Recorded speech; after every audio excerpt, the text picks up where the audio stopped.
Verse 1, Chapter 9.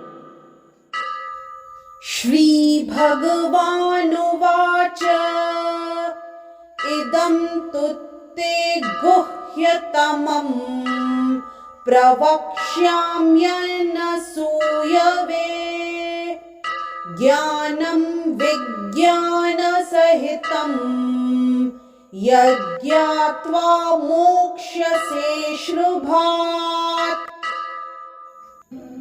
In this verse, the Supreme Personality of Godhead said, "My dear Arjun, because you are never envious of me, I shall impart to you this most confidential knowledge and realization, knowing which you shall be relieved of the miseries of material existence."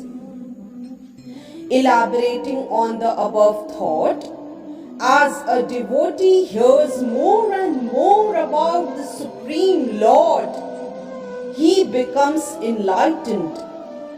This hearing process is recommended in the Srimad Bhagavatam as the messages of the Supreme Personality of Godhead are full of potencies, and these potencies can be realized if topics regarding the Supreme Godhead are discussed amongst devotees.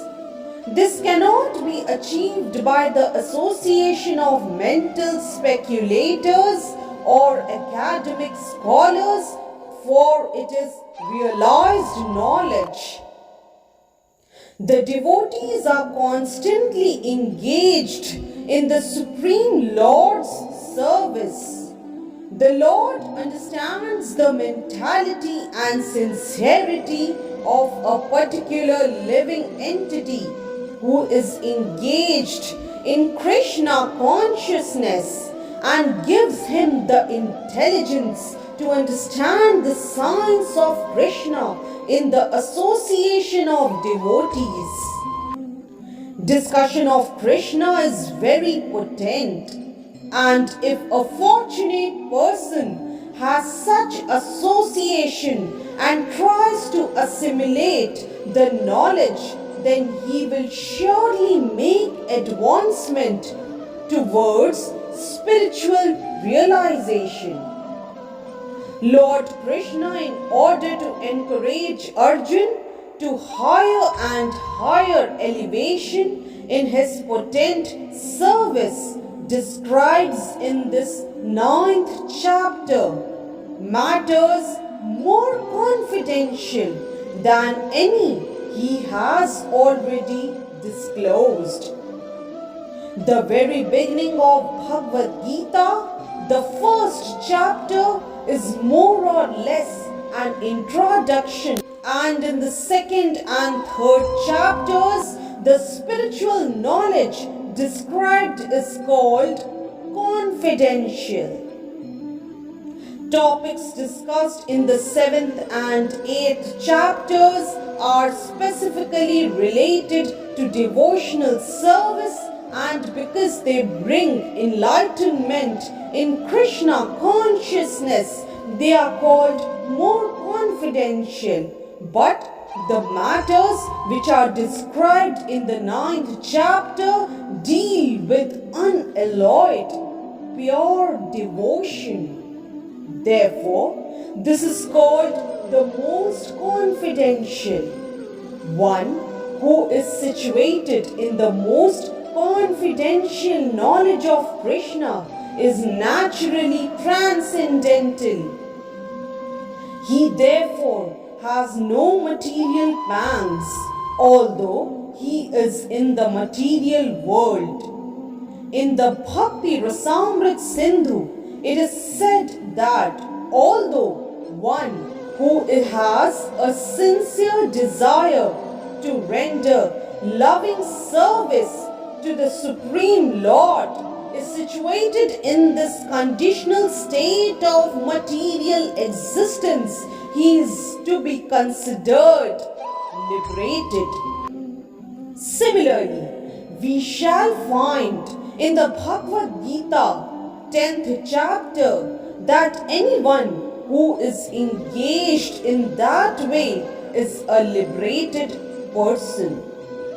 Now, this first verse has specific significance.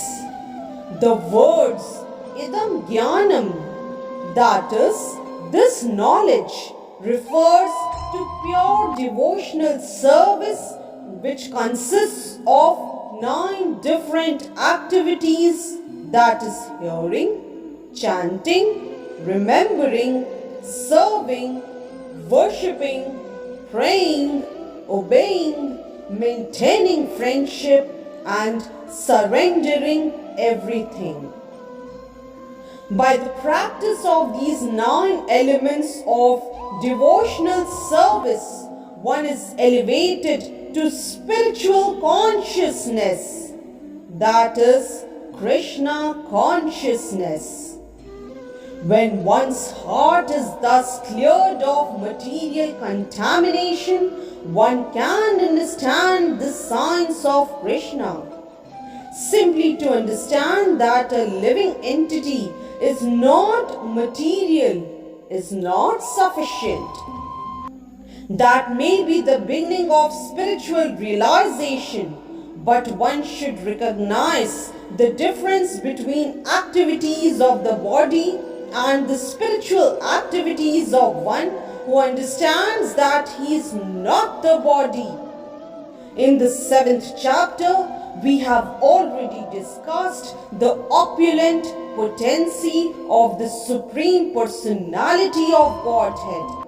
His different energies, the inferior and superior natures, and all this material manifestation.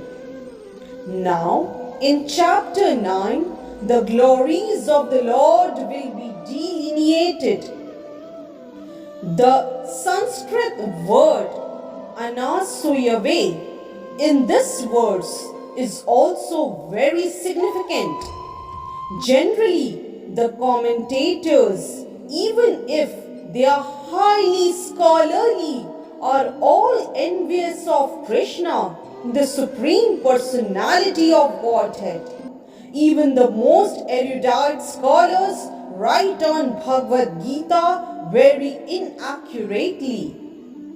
Because they are envious of Krishna, their commentaries are useless. The commentaries given by devotees of the Lord are bona fide. No one can explain Bhagavad Gita or give perfect knowledge of Krishna if he is envious. One who criticizes the character of Krishna without knowing him is a fool. So such commentaries should be carefully avoided. For one who understands that Krishna is the Supreme Personality of Godhead, the pure and transcendental personality, this chapter is very beneficial. Hence, verse 1 of chapter 9 is explained. Jai Shri Krishna. If you like today's video, please do like, share, subscribe and comment on the channel Mystic Faith.